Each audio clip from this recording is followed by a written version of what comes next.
Hey, it's Tyler. I wanted to make a quick video before I go to work on the D20 and how it's very reliant on having a GM that can describe things not only well, but specifically in a varied manner.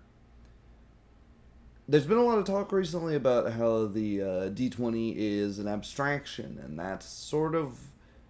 that's the hang up with a lot of people. I know Mr. Max and Shauner, they don't really like that it's an abstraction.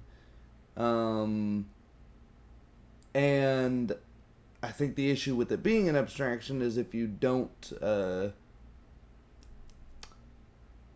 vary your descriptions, most GMs, here's the issue with most GMs, right? Uh, I swing my sword at this skeleton. 15. No, that's a miss. Okay, your turn. All they've said is it's a miss. It just didn't hit.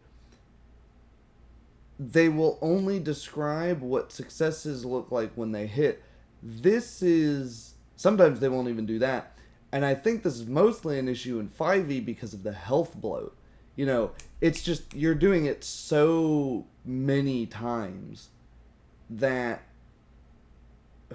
every single time you hit, the GM's got to come up with a new description, and they might start at the beginning of the combat or the beginning of the session, but then they just start getting lazy because it's like, oh my god, yeah, you hit him for the millionth time. There's only so many ways you can describe somebody getting stabbed before it's like, dude, I've stabbed this guy like 70 times and he's still standing. What the hell? So for enemies like that, you have to change your description and make it clear that, yeah, it is absurd that this thing is still standing. But in other descriptions, it's more important to vary what AC actually is. I've already made a video on what AC is. Go check that out. It's an abstraction, so that's not an all-encompassing video either. But, you roll 15, you need a 16 to hit.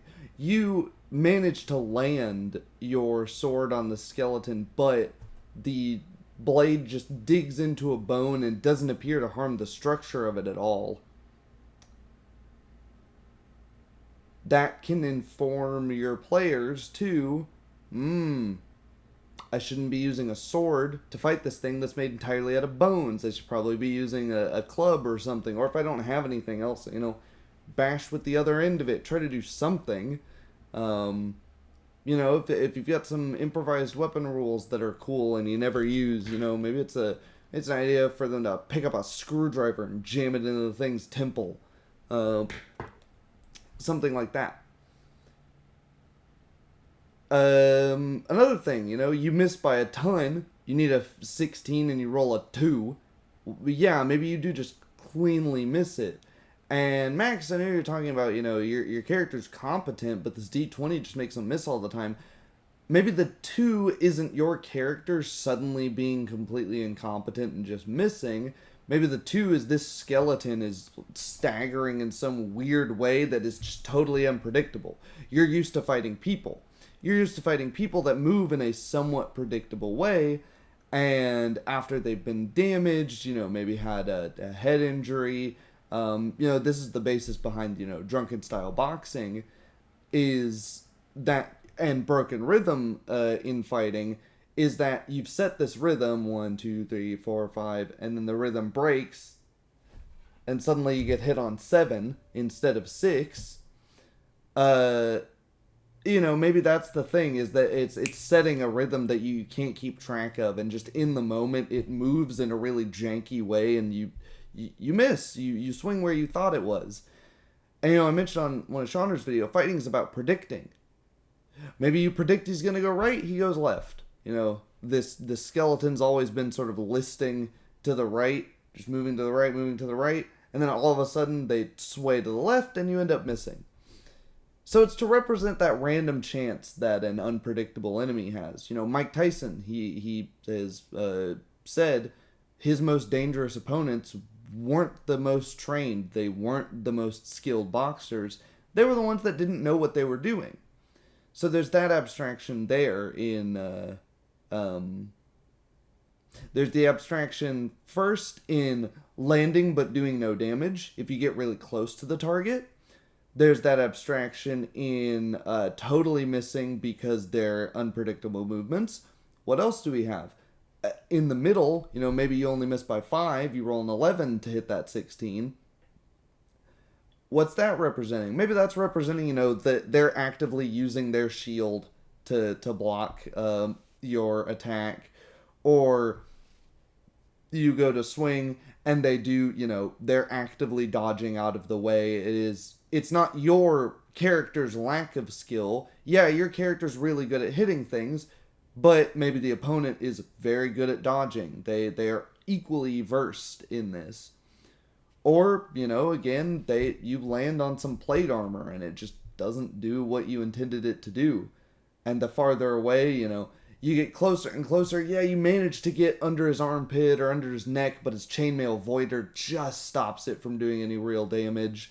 And then the next hit, you roll, you hit, you jam your dagger in the same spot you hit last time, and now the mail seems to be weakened and you jam it through. He's bleeding from the neck. Roll damage.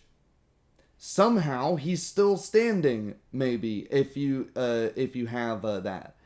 You don't need to make the character put thoughts in the characters' heads by going like, you don't understand how he could still be standing. No, you don't need to do that. But just a single word does a lot. Somehow this guy is still standing, blood gushing out of his neck. He puts his hand on it immediately. Now he's fighting one-handed. Whoa, the game rules don't say that, but all of a sudden, hey, now, yeah, that lowered health has a mechanical change.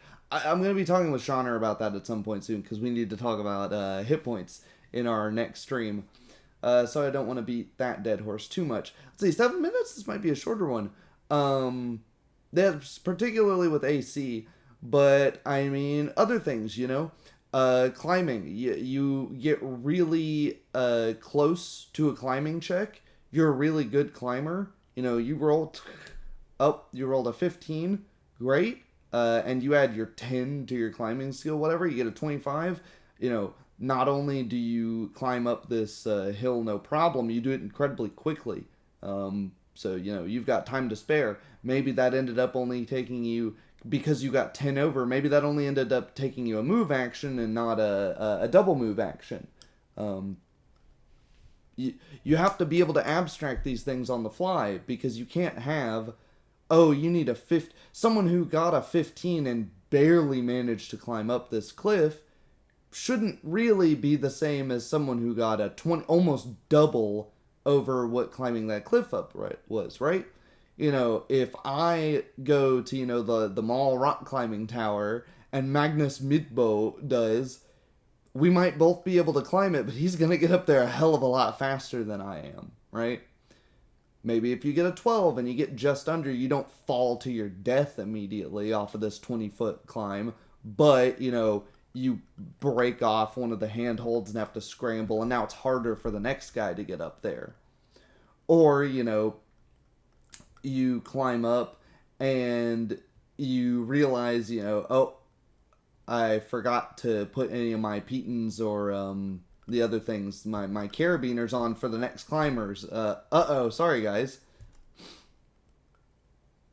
And, the players, I know Shauner likes the players describing their own failures. I think that's tricky to do in a D20 system, but I had never really heard of that until I had watched Shauner's videos. So it's something to think about, right? I think that's all I have to say on this for now. The rest of it's just going to be coming up with more and more examples, and, that's just to get your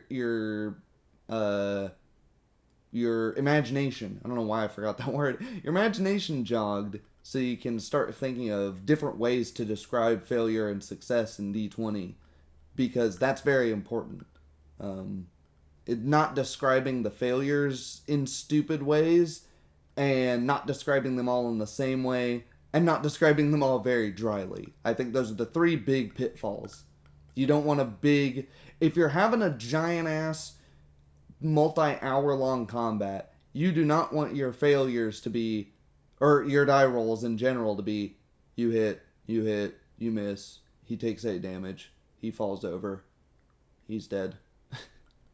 Right? You want that grindy, slow combat to come to a satisfying conclusion. So yeah, let me know your thoughts. Thanks. See ya.